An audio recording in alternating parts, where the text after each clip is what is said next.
नमस्कार दोस्तों, मैं आपका फिर से स्वागत करता हूं आपके अपने YouTube चैनल गौतम ज्ञान सागर में। मैं आपके साथ अनिल शर्मा और हम कर रहे थे मैथमेटिक्स में प्रोबेबिलिटी नाम का टॉपिक। देखिए, प्रोबेबिलिटी में मैंने आप लोगों को डाइस के बारे में हम लोग बात कर रहे थे कि डाइस से रिलेटेड हमसे प्रश्न पूछे जाते हैं तो किस हिसाब से प्रश्न पूछे जाते हैं। ठीक है, आज हम डाइस का थोड़ा सा और डिस्कस करने वाले हैं। डाइस में देखो, मैंने पहले आपको थोड़ी सी बात बताई थी, लेकिन मान लो हमारे पास एक पर्सन है, जैसे उसने बोला कि 2 डाइस है वो उछाले जाते हैं, 2 डाइस उछाले जाते हैं, तो बोलेगा 2 डाइस अगर उछालते हैं तो दोनों डाइसों पर जो जोड़ है, दोनों डाइसों का जो जोड़ है वो 7 और 8 बनेगा। इसके आने की संभावना क्या है? ठीक है, हमने प्रायिकता शुरू कर रखी थी, संभावना शुरू कर रखी थी। उसमें हमसे पूछा है कि 2 डाइस मैंने जब उछाले तो उन दोनों डाइसों का जो नंबर आता है उन दोनों का जोड़ या तो 7 बनना चाहिए या मेरे पास 8 बनना चाहिए। और का मतलब आपके हिंदी में या यूज कर देगा वो। जैसे अब मैं बात करता हूं, मैंने डाइस थ्रो किया, पहला पहले पे आ गया मेरे पास 1, क्योंकि एक बार 7 जोड़ वाले कर लेते फिर 8 वाले कर लेंगे।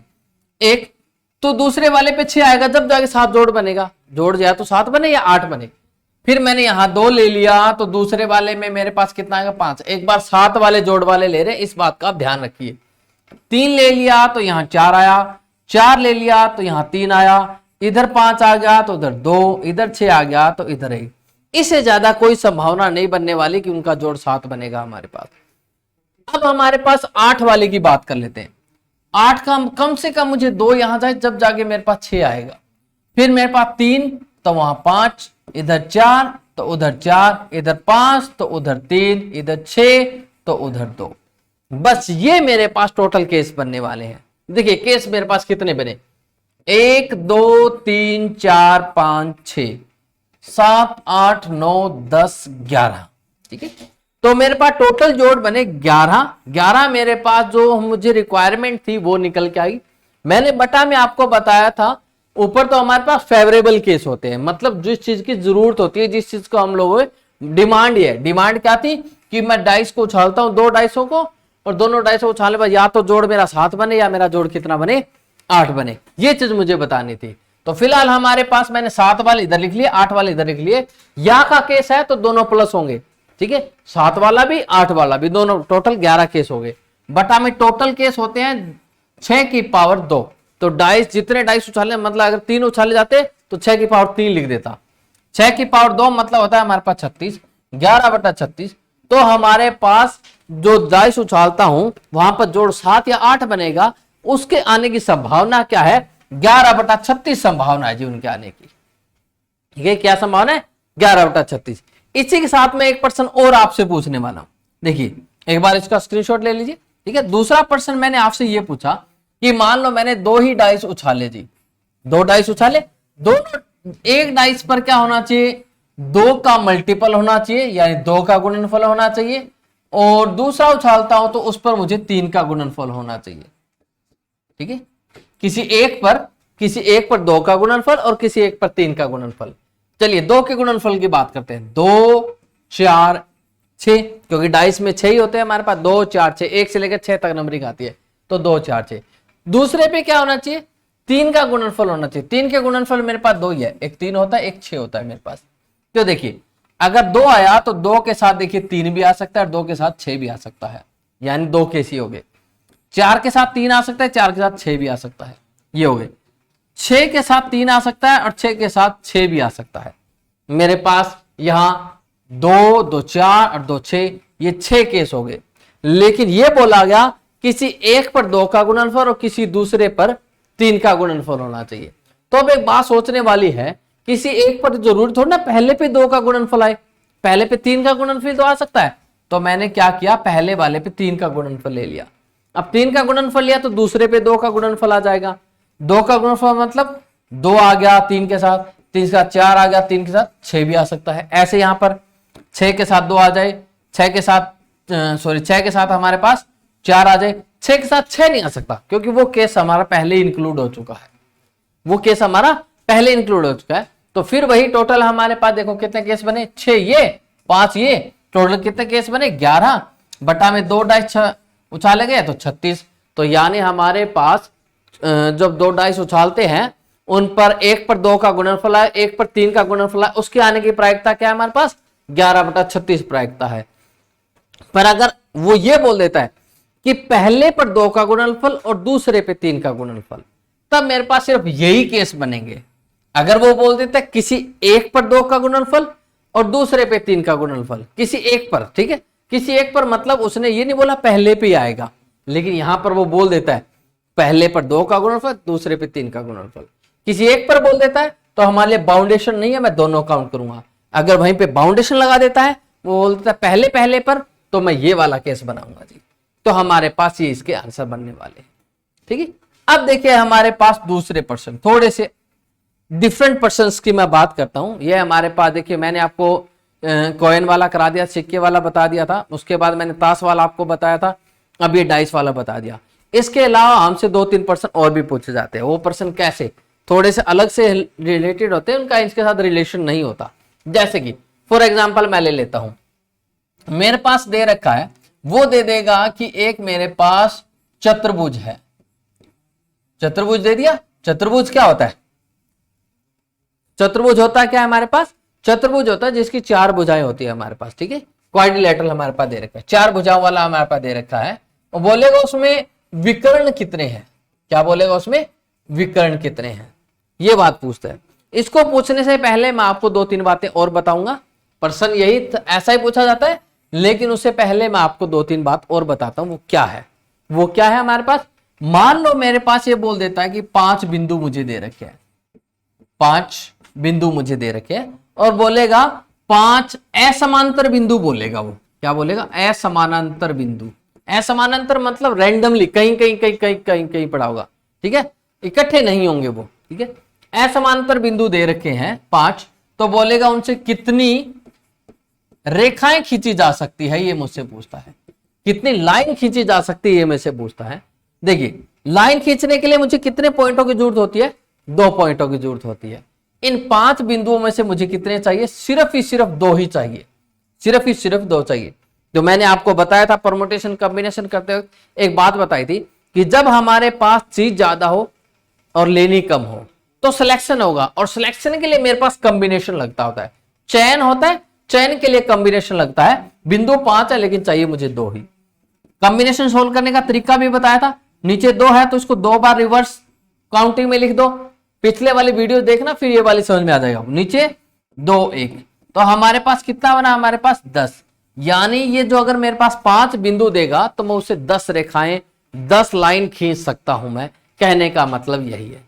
अगर यहीं पे मान लो मेरे पास ये बोल देता कि मेरे पास 15 असमांतर रेखाएं हैं। अब मैं असमांतर वर्ड क्यों यूज कर रहा हूं? क्योंकि असमांतर वर्ड इसलिए यूज कर रहा हूं, अगर मान लो कोई भी समांतर एक लाइन पर 2-3 बिंदु हो गए, फिर क्या बने? फिर केस चेंज हो जाता है। तो 15 असमांतर बिंदुओं से अगर मुझसे पूछता है तो 15 C2 लिख दूंगा मैं। क्या है हमारे पास? 15 14, नीचे 2 1, और ये कटा 7, तो कितना बना हमारे पास? 105। तो अगर मेरे पास ऐसा बोल देता है कि 15 असमांतर बिंदुओं से कितनी रेखाएं खींची जा सकती है? 105 रेखाएं खींच सकता हूं मैं, 105 रेखाएं मेरे पास आ सकती है।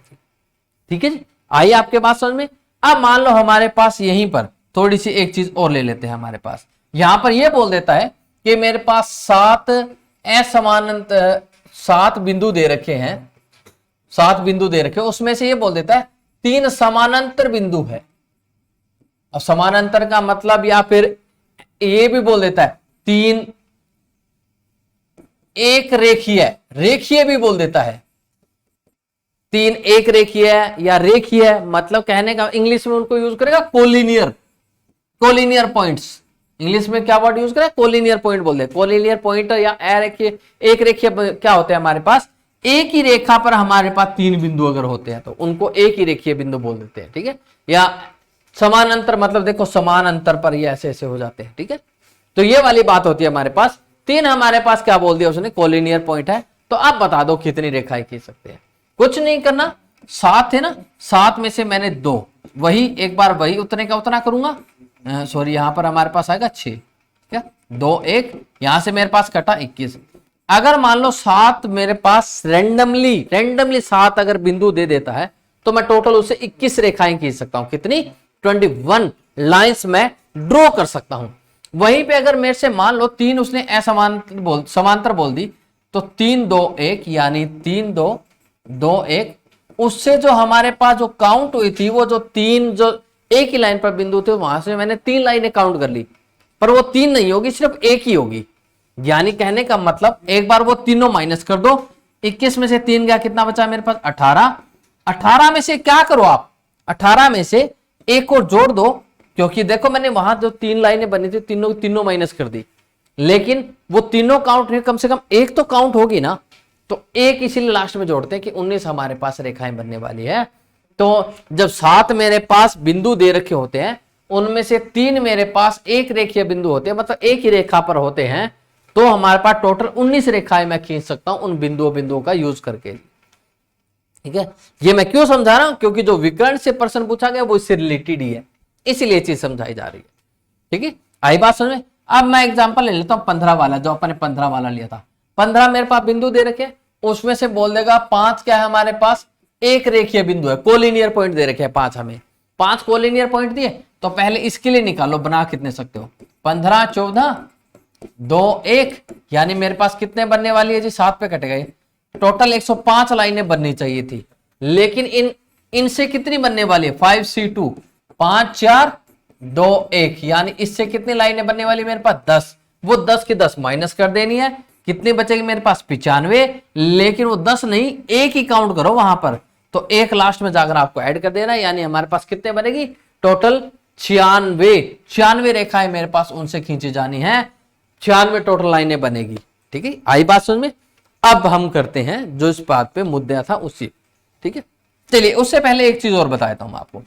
मान लो मेरे पास 5 बिंदु दे सकते हैं, 5 बिंदु, 15 लिख दीजिए, ठीक है, 5 बिंदु लिख लीजिए आप। ठीक है, क्या है मेरे पास, मान लो 5 बिंदु दे रखे हैं, और बोला 5 बिंदुओं से मैं त्रिभुज कितनी बना सकता हूं, 5 बिंदुओं से त्रिभुज।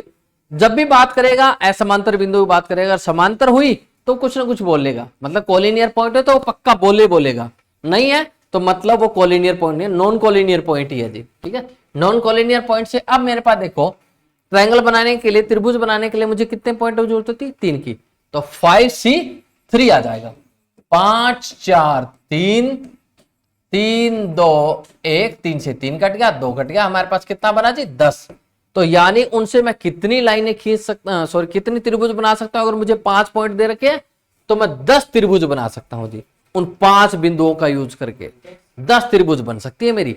तो इस चीज का आपको ध्यान रखना है कि कौन सा क्वेश्चन कैसे, यहीं पे अगर मुझसे पूछ लेता 5 बिंदुओं से मैं चतुर्भुज कितनी खींच सकता हूं, चतुर्भुज में 4 भुजा होती है, 4 हमारे पास चतुर्भुज के लिए 4 आई, 5 4 3 2, क्योंकि देखो 4 है तो 4 बार उल्टी गिनती लिखनी पड़ेगी, 5 4 3 2, 4 3 2 1, ये ऐसा सा कट गया, कितना है मेरे पास 5, यानी अगर मेरे पास 5 पॉइंट दे रखे हैं, उन पॉइंटों से मैं 5 चतुर्भुज भी बना सकता हूं, 5 चतुर्भुज भी बना सकता हूं, जैसे कितना मर्जी पूछ ले हमसे, हम निकाल ही सकते हैं, मेन बात तो यही है। ठीक है, तो ये हमारे पास कहानी थी जी।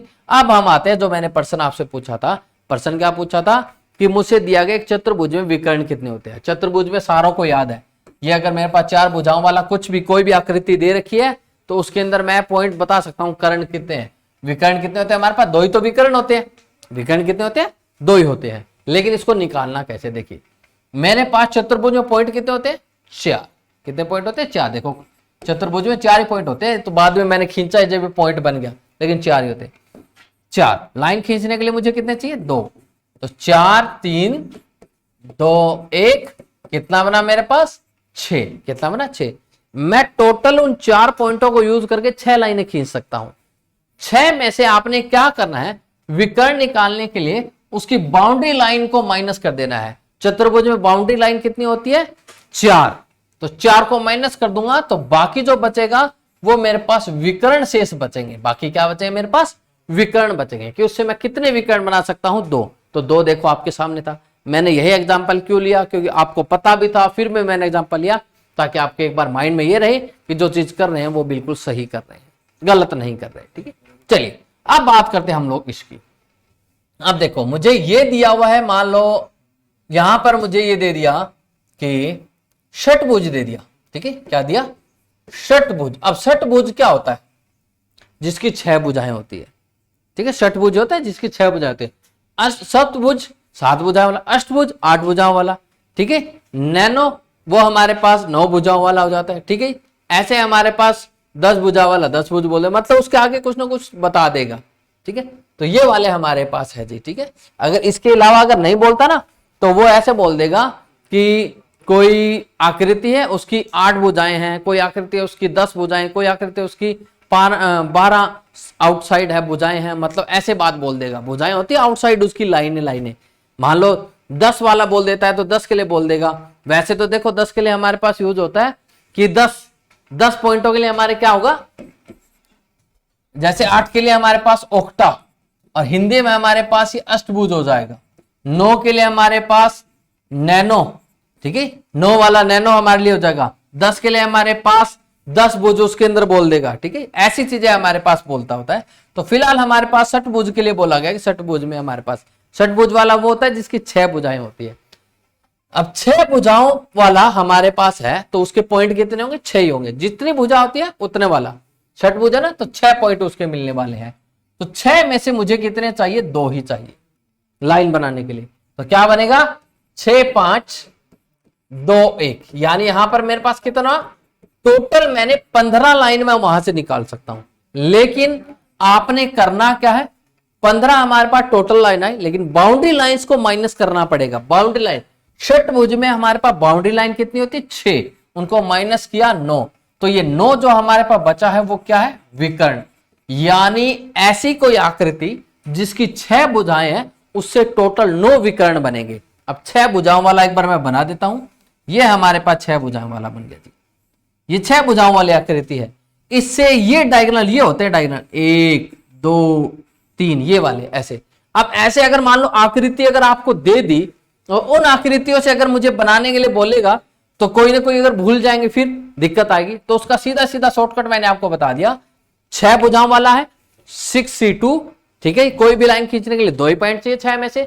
टोटल मेरे पास 15 लाइनें बनेगी। उसकी बाउंड्री लाइन मैंने माइनस कर देनी है, तो बीच वाले विकर्ण मेरे पास ऑटोमेटिकली निकल के आ जाएंगे। तो हमारे पास क्या है कि अगर मेरे पास षटभुज दे रखा है, 6 भुजाओं वाला अगर मुझे दे रखा है, तो उसमें विकर्ण कितने बनेगी, 6 विकर्ण बनने वाले हैं। अब तो कोई मर्जी आकृति का बोल दे आपको। मान लो कोई आकृति है जिसकी आपकी 12 भुजाएं हैं, कोई आकृति है उसकी 12 भुजाएं, तो उसके अंदर विकर्ण कितने खींचेंगे, तो पहले 12 भुजाओं वाले 12C2, ठीक है। तो क्या बनेगा, 12 गुना में 11 2 1, हमारे पास कितना बना 66। टोटल में 66 लाइन बना सकता हूं। टोटल कितनी लाइन बना सकता हूं, 66। लेकिन मैंने 12 माइनस कर देने उसकी आउटर लाइन, तो कितना बनेगा हमारे पास 54। तो देखो जी, जिसकी 12 भुजाएं ना उससे टोटल 54 विकर्ण बनेंगे। अब ये बात तो सोच ही नहीं सकते 54 विकर्ण बनेंगे कि नहीं बनेंगे। 12 भुजाओं वाले में टोटल 54 विकर्ण होते हैं। अब काउंट करोगे तो काउंट भी नहीं हो पाएंगे ये तो, ठीक है। काउंट करने में भी दिक्कत आने वाली है। तो ये चीज आप लोगों को एक शॉर्टकट में आपके काम आने वाली है, ठीक है। चलिए नेक्स्ट क्वेश्चन की बात करते हैं। नेक्स्ट जो प्रश्न हमसे पूछा जाता है, नॉर्मली बहुत बार पूछा भी गया है, कि मान लो मुझे 1 2 3 4 5 ये मुझे दे दिए। मैंने एक बार कंटिन्यू में लिए बस आपको जस्ट समझाने के लिए, क्योंकि मुझे 5 वो दे रखे हैं नंबर। वो बोलेगा इन 5 नंबर का प्रयोग करके 3 अंकों की कितनी संख्याएं बना सकता हूं। मुझे 3 ही अंकों की बनानी है। नंबर 5 जरूर दे रखे मैंने, लेकिन बनानी मेरे को 3 ही अंकों की है, ठीक है। अब 3 अंकों के बनाने के लिए देखो, सबसे पहले मुझे यहां पर कोई नंबर रखने के लिए मेरे पास ऑप्शन कितने हैं। ऑप्शन मेरे पास देखो 5 नंबर है, 5, यानी मेरे पास यहां पर ऑप्शन 5 है जी। कितने ऑप्शन है मेरे पास, 5 में से कोई नंबर उठा के लेके आ सकता हूं मैं। अब अगले वाले में 5 में से मेरे पास एक नंबर तो मैं उठा लाया, तो बाकी कितने बचे मेरे पास, 4 बचे। अब मैंने कोई 2 नंबर एडजस्ट कर दिए, तो बाकी कितने बचे मेरे पास, 3। बस आ गया आंसर। 5 गुना 4 गुना में 3, यानी टोटल कितना बनेगा 60। यानी अगर मैं इन 5 नंबर्स का यूज करता हूं अलग अलग तरीके से, ठीक है, और रिपीटेशन अलाउड नहीं होता इसके अंदर। क्या होता है कि दोबारा किसी भी नंबर का प्रयोग नहीं करना, दोबारा प्रयोग में नहीं लाना, इसको यूज करना ही नहीं दोबारा से, नहीं दोबारा यूज नहीं हो तब जाके हमारे पास ऐसा बनने वाला है। टोटल कितने मैंने हमारे पास इन नंबर्स का यूज करूंगा ना तो टोटल 60 नंबर बना सकता हूं 3 अंकों के। यहीं पे मान लो अगर मेरे लिए 4 के लिए बोल देता, 1 2 3 4 मैंने लगा लिया। पहले नंबर पे आने के लिए मेरे पास कितने जरूरत है, देखो मेरे पास ऑप्शन 5 है, मैंने 5 लगा दिया। फिर मेरे पास कोई एक नंबर एडजस्ट हो, कितने बच जाएंगे 4। फिर कोई 2 गए, कितने बच गए 3। फिर कोई 3 लग गए, फिर कितने बचे 2। बस कुछ निकला, लास्ट में जाके इनकी मल्टीप्लाई कर देनी है। यानी हमारे पास मल्टीप्लाई करेंगे तो 20 20 को 60, 60 को 2 से करें 120। तो अब मैं 120 नंबर बना सकता हूं। अगर मुझे 4 अंकों का अगर बनाना पड़ा तो 4 अंकों का बनाना पड़ा तो मुझे कितने 120 नंबर निकल के आएंगे जी वहां से। यहीं पे 5 नंबर का बोल देता है तो एक और लगा देना आप 5 का, यहां पर एक और एडजस्ट हो जाएगा। तो हमारे पास कितने बन जाए जी 1 2 3 4 5, ये वाली हमारे पास बनेगी। इतने हमारे पास आंसर निकल के आ जाएंगे कि इतने नंबर मैं इनके बना सकता हूं। ठीक है, तो हमारे पास यही का यही आंसर आने वाला है। अब अगर मान लो हमारे पास यही पर्सन इस तरीके से बोल देता है 0 1 2 5 7 9, मैंने रैंडमली ले लिया। ठीक है, इस बार मैंने कंटिन्यू में लिया ही नहीं। अब मुझसे पूछ लेता है कि इसमें से मैं कितने नंबर में बना सकता हूं। ठीक है, वही एक बार 4 अंकों का ले लेते हैं, 4 डिजिट्स का। 4 डिजिट का मैंने नंबर तैयार करना है। मैंने 4 वाला ऑप्शन ले लिया, ये ले लिया मैंने 4 वाला ऑप्शन। ठीक है, 4 वाला ऑप्शन लिया। तो अब देखो 4 वाला अगर मैंने ऑप्शन ले लिया तो मेरे पास देखो कितने नंबर बनने वाले हैं। यहां से कितने नंबर बनेंगे मेरे पास। अब एक बात सोचने वाली है, सबसे पहले मुझे यहां एडजस्ट करना है। 0 में ले नहीं सकता, अगर मैंने आगे 0 लगा दी तो वो 4 अंकों का नहीं रहेगा, वो 3 अंकों का हो जाएगा। मैं 0 नहीं लगा सकता। तो 0 के अलावा मेरे पास कितने ऑप्शन और है, 0 के अलावा मेरे पास 5 नंबर और है। अब उन 5 में से मेरे पास कोई एक नंबर आ गया, उन 5 में से कोई एक नंबर आ गया, बाकी कितने बचे। अब 0 ले सकते हैं, अब तो 0 को लाने में कोई समस्या ही नहीं है मुझे, अब तो मैं 0 ला सकता हूं। लेकिन उनमें से कोई एक नंबर आ गया तो 4 उनमें से बचे, एक ये 5, दोबारा से मेरे पास 5 ऑप्शन उठाने के लिए। फिर मेरे पास 4 रहेंगे, फिर मेरे पास 3 रहेंगे, ये बनने वाला है। तो क्या बनेगा 5 गुना में 5 गुना में 4 गुना में 3, तो कितना ना 25। चौके कितना बना हमारे पास 100, और 3 से किया मेरे पास कितना बना 300। तो अगर मैं इन डिजिट्स का यूज करता हूं तो 4 अंकों की संख्या है वो कितनी बन सकती है मेरे पास 300 बन सकती है। बस आगे 0 नहीं ला सकता। एक बार मैंने 0 को छोड़ दिया, बाकी फिर भी मेरे पास 5 नंबर और हैं, उनमें से कोई एक आ जाएगा। अब 0 के लिए बाउंडेशन हट गई है तो 4 उनमें से बचे, एक इसमें से, यानी फिर दोबारा से मेरे पास 5 आ गया। फिर मेरे पास 4 बचेंगे, फिर मेरे पास 3 बचेंगे। तो हमारे पास टोटल कितने बनने वाले 300 नंबर मैं इससे बना सकता हूं। बिल्कुल 300 वाले हमारे पास आ जाएंगे जी। कितने नंबर आ जाए हमारे पास 300 नंबर यहां पर निकल के आएंगे। ठीक है, आई बात समझ में। चलिए अब हम लोग थोड़ा सा एक और पर्सन ऐसा ही कर लेते हैं। क्या क्लास है सर, चलो ठीक है जी, नेक्स्ट वीडियो मिलेंगे, तब तक के लिए जी bye bye tata, okay take care जी।